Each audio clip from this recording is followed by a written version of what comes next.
So now we're going to roll out the balls to put in the oven. It'll take you a little while to get used to this process, but once you do, you'll get going and they'll be lickety split. I like to use a cookie sheet with a Silpat liner, or any other kind of non-stick baking liner.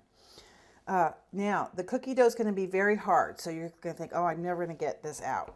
But you just take little pieces of this hard dough and you squinch it in your hands and you roll it into like a ball shape. So there's one.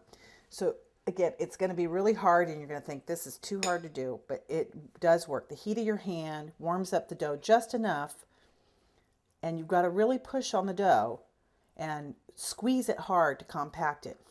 If you have a young, angry child in your household, this is a perfect activity for them. They can get out all that anger by squeezing the dough. You tell them, come squeeze the dough with mommy. Or if you have an elderly person who has nothing to do, this is a good activity for them. So it's going to take you a while, and just push down hard with your spoon to release the dough and roll it. So once you have these rolled out, we'll put them in the oven.